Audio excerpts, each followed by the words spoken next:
नमस्कार दोस्तों, आप सभी का स्वागत है वंदे भारत न्यूज में। मैं हूं आपके साथ साक्षी गुप्ता। ये बढ़ते हैं कुछ खास खबरों के साथ। मध्य प्रदेश के पूर्व मुख्यमंत्री दिग्विजय सिंह ने कहा कि वह अब कभी मंच पर नहीं बैठेंगे, मंच के नीचे बैठेंगे। जब उनके बोलने की बारी आएगी तभी वो मंच पर चढ़ेंगे। दिग्विजय सिंह ने कांग्रेस नेताओं से मंच की लड़ाई खत्म करने की अपील की है। दिग्विजय सिंह सोमवार को ग्वालियर के फूलबाग में कांग्रेस की संविधान बचाओ रैली को संबोधित कर रहे थे। दिग्विजय सिंह ने कहा, कोर्ट इमेज, मैं आपसे प्रार्थना करता हूं कि मंच की लड़ाई समाप्त करें। आपसे अनुरोध करता हूं कि मैं अब कांग्रेस या किसी भी मंच पर नहीं बैठूंगा, मैं नीचे बैठ जाऊंगा। बस इतना अनुरोध है कि जब बोलने का अवसर आए तब मुझे बुला लिया जाए। कृपया मंच की लड़ाई को समाप्त कर दीजिए। Court image. दिग्विजय सिंह ने कहा कि जो लोग लाते हैं वे बेचारे रह जाते हैं और हमारे लोग मंच पर आ जाते हैं। इन बातों पर ध्यान दीजिए। दरअसल ग्वालियर में हुए कांग्रेस के इस कार्यक्रम में करीब 4 से 5 हजार नेता, पदाधिकारी और कार्यकर्ता मौजूद रहे। मंच पर बैठने को लेकर कांग्रेस कार्यकर्ताओं और पदाधिकारियों में विवाद हुआ, जिसके बाद दिग्विजय सिंह ने मंच से ही ये बातें कहीं।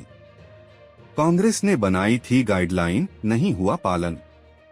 दरअसल हाल ही में कांग्रेस ने अपने कार्यक्रमों को लेकर एक गाइडलाइन बनाई थी, जिसमें ये भी तय किया गया था कि मंच पर कोई नहीं बैठेगा, सिर्फ डायस और माइक रहेगा।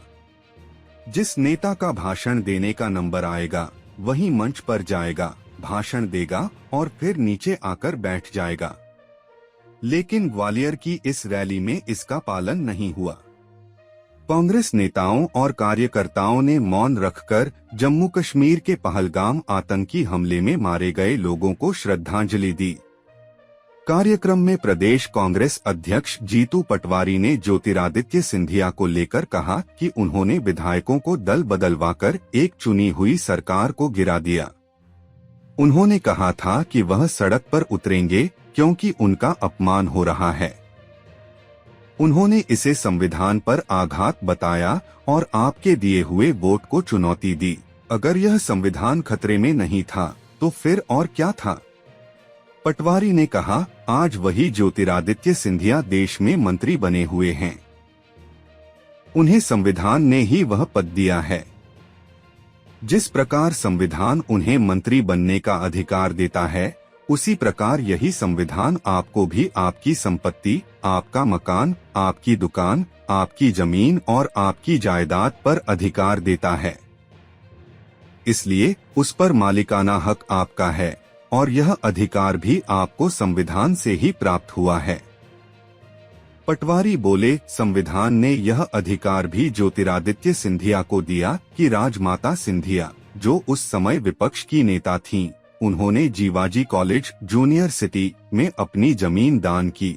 उन्होंने माधव कन्या विद्यालय को भी अपनी जमीन दान में दी थी।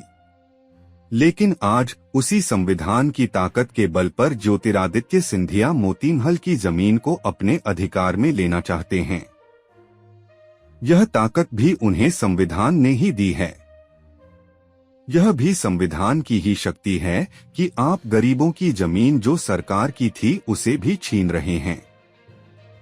अगर यह संविधान न होता तो मैं मानता हूं कि हमें यह संघर्ष करने और सभा करने की अनुमति भी नहीं मिलती।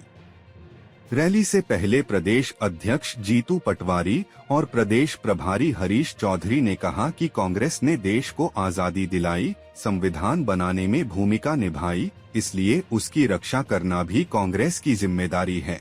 पटवारी ने कहा,